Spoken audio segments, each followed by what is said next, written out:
Hello and welcome everybody to a new video. Today we're going to be making a video discussing tyre wear in case you haven't read the title or description or anything else relating to the way my video is shown to you.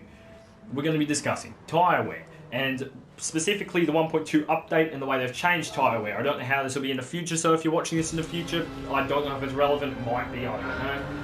But what I'm going to be doing is I'm going to be doing this event just to show you the difference in tyre wear, and I'll do a basic explanation during the start of this video right about now on how tyre wear has changed.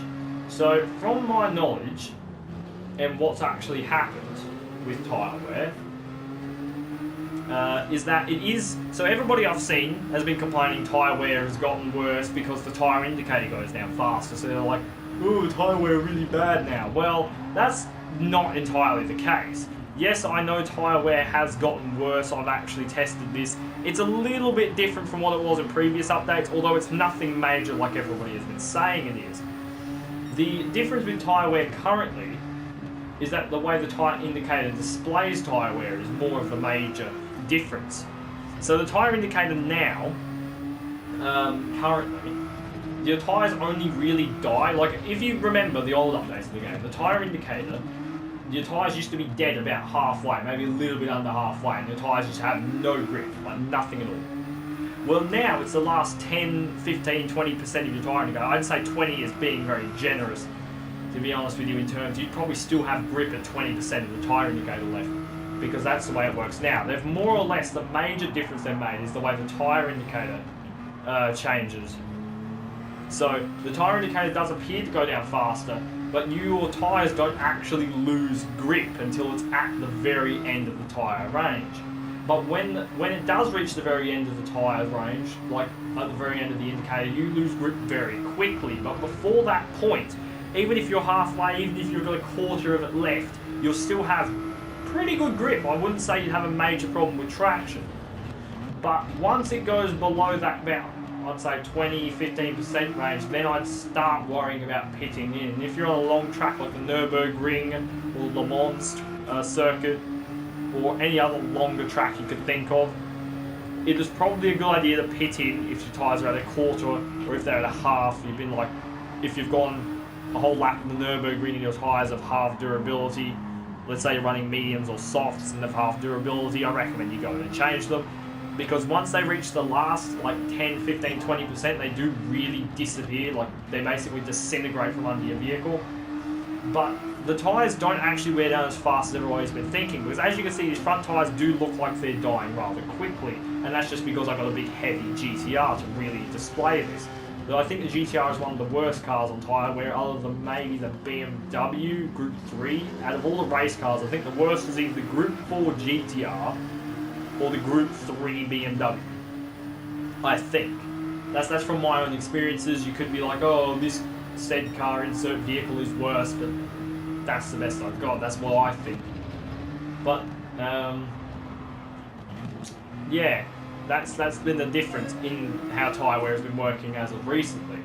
And, yeah, well, that's about what I've got to say about tyre wear. I think it's just misinterpreted by people for the new update, because of course I don't think the patch notes that Kazunori sent out were really descriptive enough on how tyre wear worked. I don't know if you went on to because at the bottom of the patch notes it says for more information on bug fixes and other stuff, click. I think it was a link or a go to the Gran Turismo website or something like that. I didn't even click that, but I'm assuming that maybe if you click on that, I'll have to check for verification, but I think maybe if you click on that, you'll get a better description of how the tyre wear works, because I don't think with the general bug fixes and other things and other additions, they didn't really show how the tyre wear indicator changed. They just said that it has changed alongside physics and tyres and all of that, but the tyre wear is nothing close to as bad as you think. Like, as you can see, the fronts have lost about half durability, and I'm not even more than a couple tenths off pace. Like, I'm fine.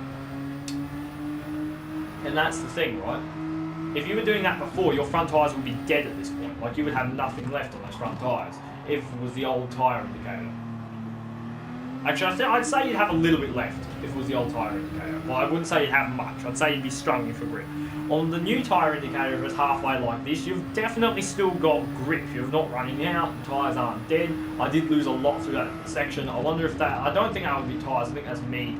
I guess you could compare racing lines between my previous lap and this one, if you really want to see the differences. But I don't really think the tyres are making much of a difference. Like, maybe half a second. Half a second at most between full tyres and half tyres. Now, but half tyres before used to be seconds and seconds a lap on like majority of tracks. Half tyres used to be seconds and seconds a lap. They don't do that anymore. Half tyres will be half a second, I think, at worst. That lap was actually better than it was before, see? See, that is not a downgrade in terms of how the tyre would work. See, even with half tyres, I still set a faster lap. Now, I think it might be slower now because I had to overtake the car, I don't know. I don't know if it'll be worse now. There is a little bit of patchy rain going over, but it doesn't appear to be affecting the track too greatly. So, I don't think that's a problem at the moment. Maybe it's cooling the track temperature a little bit, I don't know. And I haven't really driven on this track, so I think I would be getting gradually better as this goes on anyway. Yeah, I am. But as you can see, the tyres are more dead than what they were before, yet I am still setting faster and faster laps. And I think I will right up until this lap or the next one where the tyres will fall off. Which will be halfway through the race, which is exactly what you want. You want the tyres to fall off as the fuel does. And so on a lot of these events where you used to try and run it really long, now that's not so much what you want to do. Now I think, although the tyre indicators are more accurate, they are... the tyres do wear down a little bit faster. Particularly, I've only really driven on hards, but the hards do wear down a little bit quicker than what they did before. But of course, I feel like they're grippier at a lower wear rate than what they were before. I don't know if that was me or the tyres that stuffed up that corner. Because the tyres are getting to the point where they might just be like losing grip. Now before, if you remember the old updates, if your tyres were like this, the front ones were like this, you would have nothing. There'd be nothing on those tyres. You'd just be done. One thing I am going to do, I've already set it back on. How many laps you got? Okay, pinning in next lap. But as you can see, you want the tyres to last as long as your fuel does. That's sort of the goal now, is to run it on hard tyres. That's probably the main thing you want to do now, is run it on hard tyres and try and get your fuel to run out as your tyres die. So then you can, preferably midway through the events, then you can change tyres, change fuel and go back, you know? And go back to like full send racing, you'll be alright. But on the tracks where there's heavy weather differences like the Le Mans circuit, or longer races also the Le Mans circuit, you'd obviously want to change your setup or your strategy, I should say, to something else. And another thing you want to do, in case you are really trying to conserve tyres, like if you really want to conserve tyres and you're really worried about this, I would say buy a wheel. Like I know, even if you can't buy a wheel, like let's say I don't have a wheel at the moment to use for this, I'm not using a wheel at the moment, this is still fine. But I would say if you're really worried about it, try and use a wheel, or if your car, if you find that your vehicle, if you don't want to buy a wheel, because that's obviously, a lot of people won't, or a lot of people just play it casually, right? But if you are worried about tyres, you can change the brake bias around, especially as the tyres die. Try and get used to how the brake bias works. And as your front tyres die, let's say your front tyres die quicker. See, now the fronts are lost grip, but that took so long for that to happen. But let's say your front tyres are really dying, right? What you'd want to do is set the brake bias further back. So, please get in the pits. Yeah. Okay.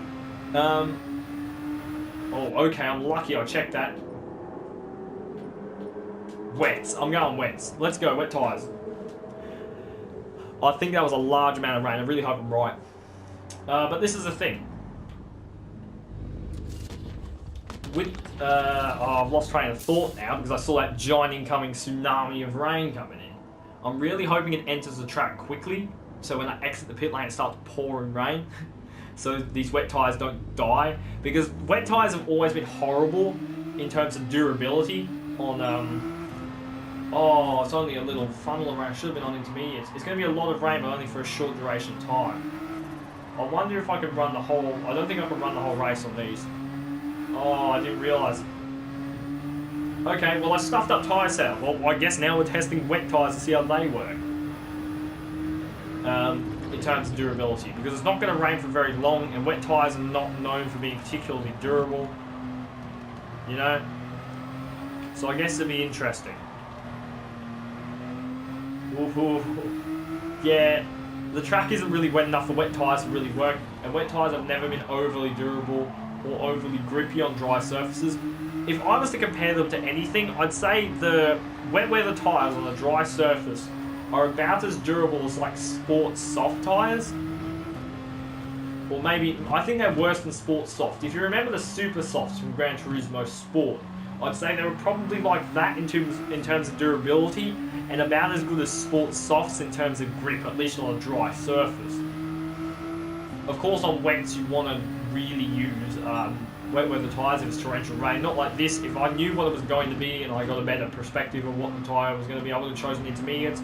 But I guess now we're going to be testing how the wet weather tyres work and how much time you lose, gain, all that. That wasn't really a plan, but I guess that's what's happened now, thanks to the way this weather works in game. I do quite like the dynamic weather though. I've never hated it.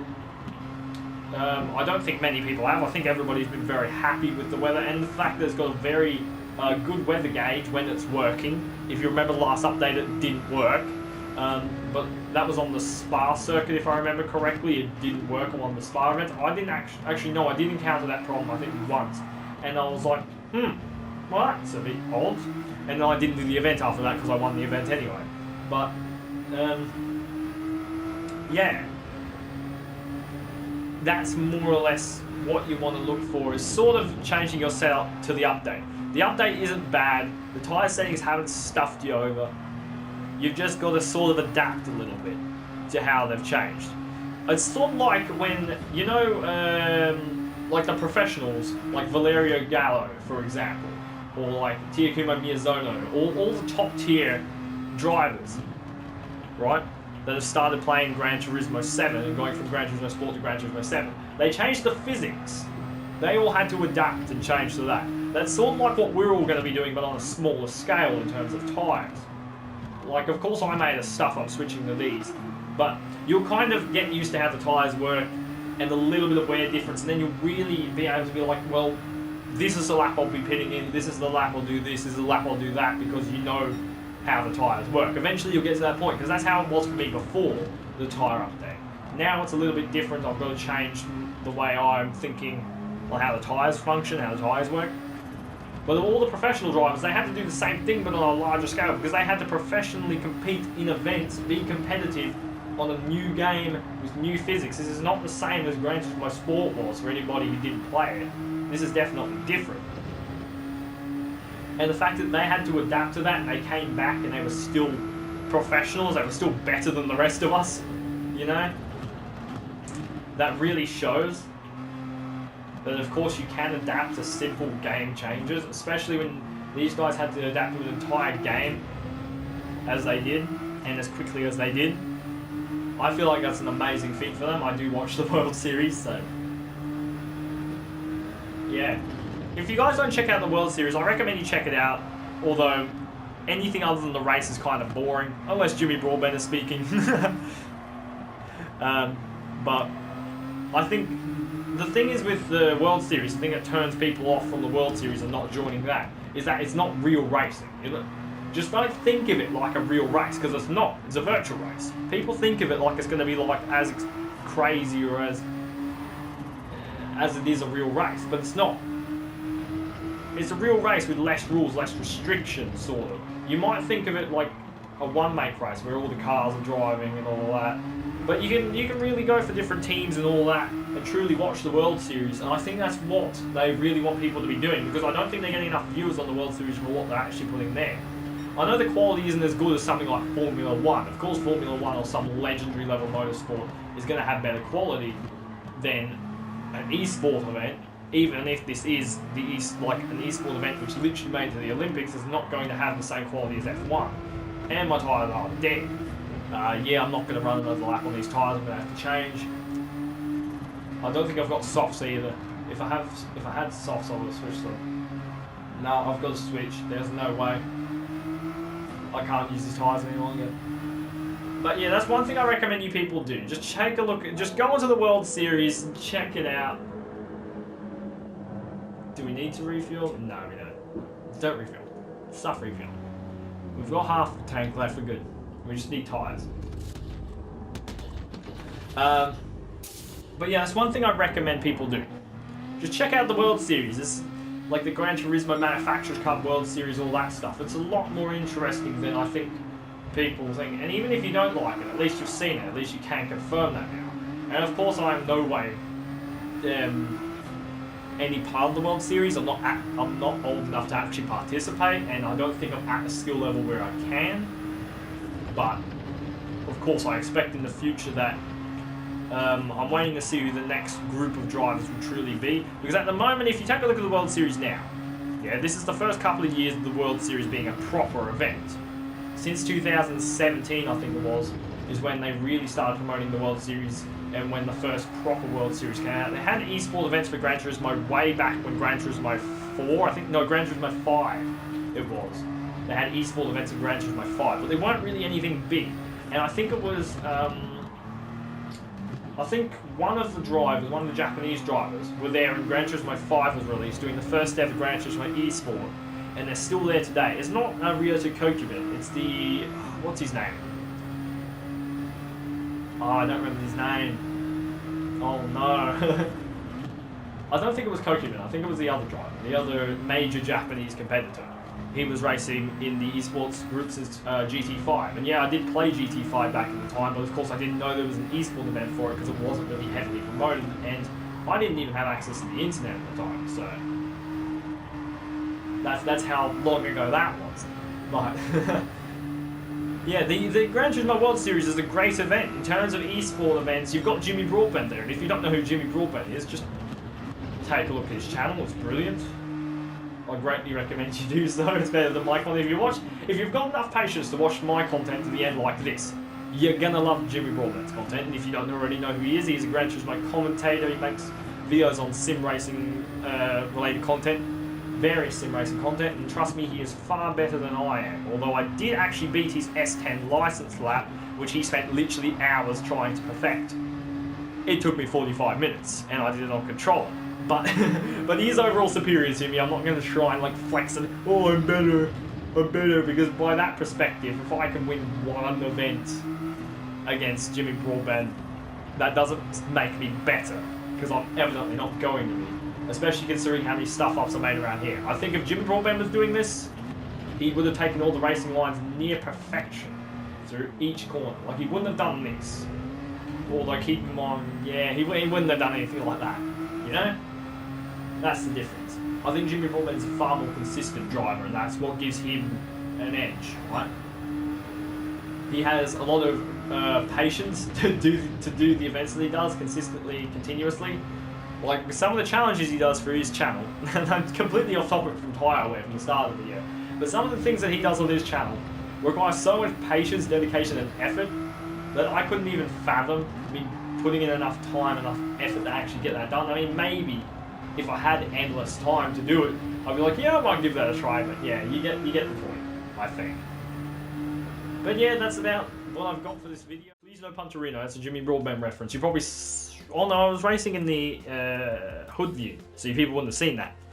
But anyway, now that I've shown you the Jimmy Broadbent reference, talked about tyre wear, all that, I'm going to end the video here since I've got nothing left to say about this. I'm going to end the video here. I'm going to hope you enjoyed, and if you did, remember to like and subscribe, and I'll see you in the next video.